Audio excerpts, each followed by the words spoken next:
A curling controversy at the Winter Olympics is widening tonight. Britain is now accused of the infraction called double touching.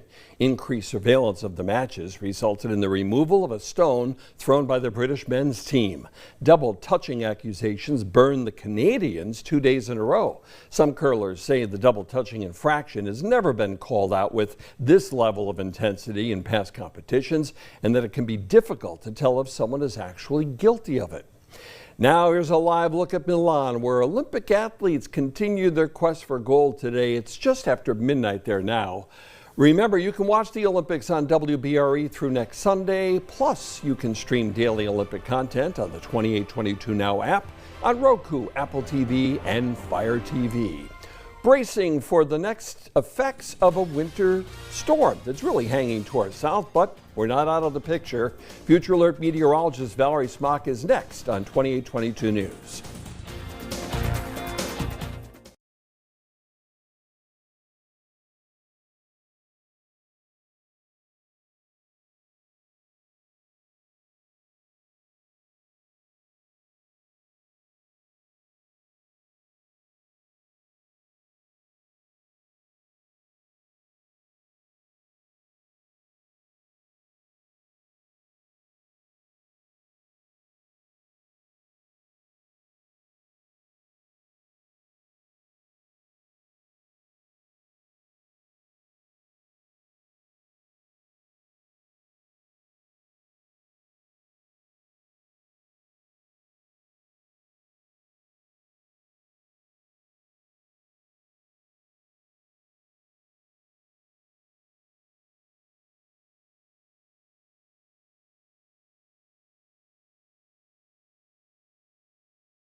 We have been following this storm for several days now, and it was originally deciding to go a little bit farther south. Now it's made up its mind and decided, yeah, let's go a little bit farther north. And that means that we will have some impacts. We're already starting to pick up on some rain on radar. Most of that is along and south of Interstate 80.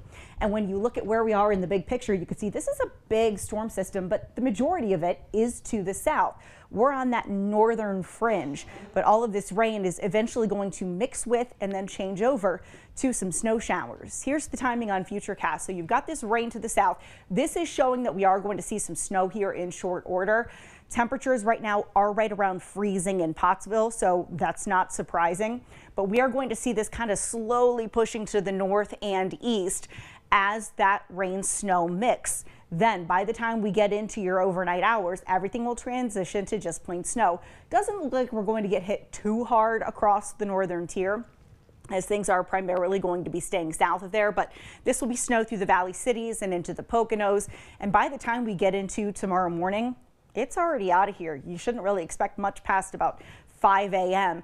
and you're just kind of going to be left with some cloud cover, and that's about it. But in downtown Pottsville, roads are wet. We've already been dealing with some rain and reduced visibility on top of that. Temperature right now in Pottsville at 32. We're at 39 in Tunkhannock, also the same in Lock Haven, 42 in Bloomsburg, now 39 in Lehighton. And as we go through the day tomorrow, it's your President's Day, and we do have those snow showers early. Those should be out by sunrise. And then we'll be left with a mostly cloudy sky. Temperatures starting off actually in the upper 20s. That is our low for tonight, but then we'll be getting back into the low 40s as we head into the afternoon. But we are tracking the storm system. Again, this is Sunday evening into Monday morning. We're tracking light rain and snow showers becoming all snow showers, which should wrap up by early Monday. We're expecting about a coating to 2 inches of snow with an isolated 3-inch possible. That's more down toward the Lehigh Valley. Then as we get into your Tuesday night, you'll start to see some rain beginning to move in. This is a disturbance that's coming in with this cold front. On Wednesday, you're actually going to be looking at primarily just rain out of this. A few wet snowflakes can't be ruled out, but then on Thursday, primarily a dry day. Stray shower is still possible. And then we're looking at another round of some wet weather here as we head into your Friday and Saturday. Here's a look at your Future Alert 7-day forecast. So your President's Day, it's mainly just a mostly cloudy day. Tuesday, looking for clouds breaking for some sunshine. Highs will be in the mid-40s, warmest day out of the week. And then Wednesday, we have some periods of rain coming back in. Thursday, most of the day looks dry. Can't rule out a stray shower, but we've got kind of that wintry mix Friday and Saturday, and just a chance for snow showers Sunday. But those 30s, they're coming back. You know what? We've been much, much colder. That's okay. We're close to average at this point. So as long as we're not dipping too far below average, right, I can handle it. And average never looked so good after the last few weeks. No kidding. Thanks, Valerie. The Penguins try to rally after Saturday's shutout loss to Syracuse.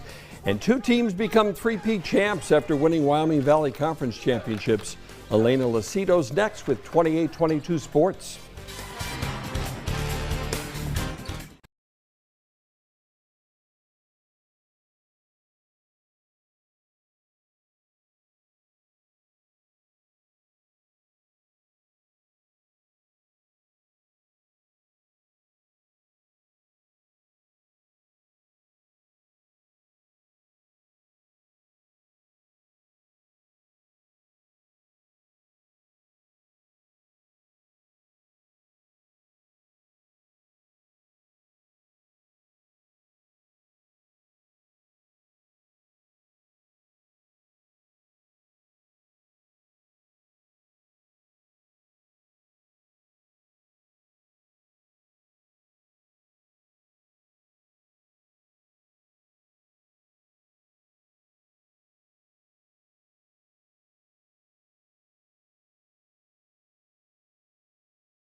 Welcome back, everyone. The Wilkes-Barre-Scranton Penguins' 5-game winning streak came to an end last night as the team was shut out by the Syracuse Crunch. The Penguins currently sit just one spot below the Providence Bruins in the Atlantic Conference standings. The team looking for a comeback win today as they host the Cleveland Monsters. About 5 minutes into period one, Monsters already up 1-0. A lot of commotion near the cage, but Rutger McGroarty finds the back of the net to get the Penguins their first goal of the weekend to tie the game at 1. Now, with about 1 minute left in the first period, Pens down by 1. Ville Koivunen with the backhanded goal to tie the game at 2. The Pens wouldn't score again until the third period when Emil Pieniemi risked it in for his first AHL goal to tie the game yet again, this time at 3.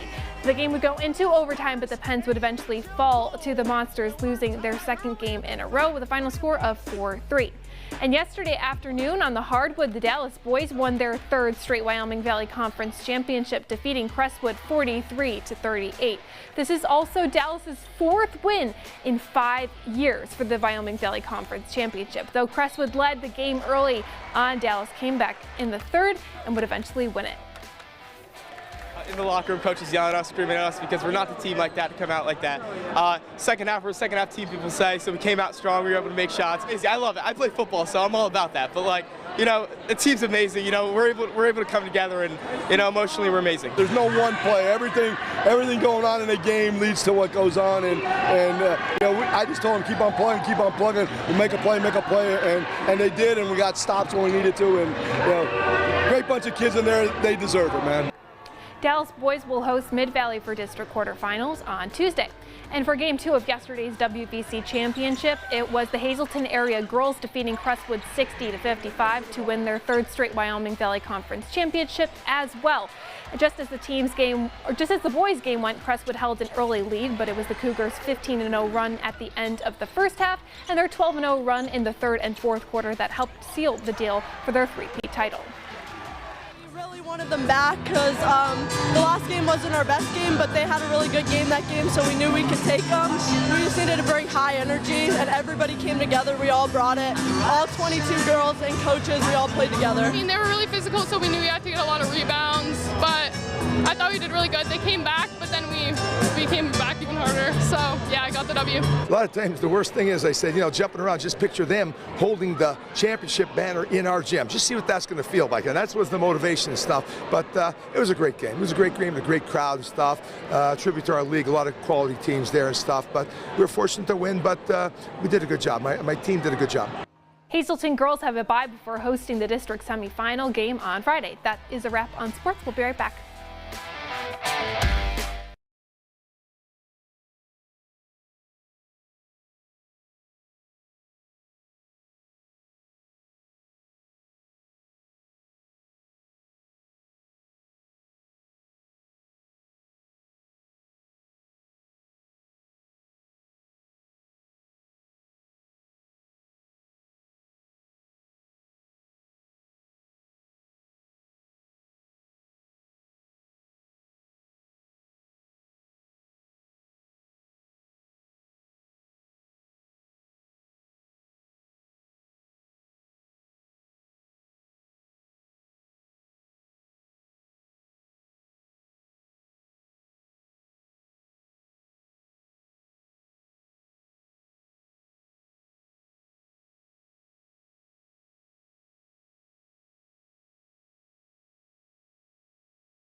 You still have a few hours left to vote on a special edition of the 2822 Instapoll question this weekend. Do you think Valentine's Day is a sham? Most of you are being heard loud and clear. Yes, it is. And remember, you can vote on our Instapoll. Just scan the QR code on your screen or on 2822news.com or the drop-down menu on our app. But it is the sweetest sham you will ever see. It is. I was actually at the grocery store today, and they had all of their chocolate-covered strawberries on sale, and I was like, well, Ooh, I have to. I love the day after the sham. It is, right? And that's what somebody was saying, like, go to Gertrude Hawk. I'm sure you can get a lot of yourself for a discount. Every place, yeah. All right, well, if you are heading out at all tonight, we do have some rain and snow showers coming in. That will eventually transition to just plain snow showers, but we're looking about a coating to 2 inches of snow with isolated 3-inch amounts toward the Lehigh Valley. Much of your President's Day is just going to be mostly cloudy, and then we'll see our next system returning on Wednesday, but much of the upcoming week will be in the 40s, so above average. All right, it is no sham. We really appreciate you tuning in to 2822 News on the 2822 Now app. We'll be back both tonight on the app and on broadcast. We'll see you at 11.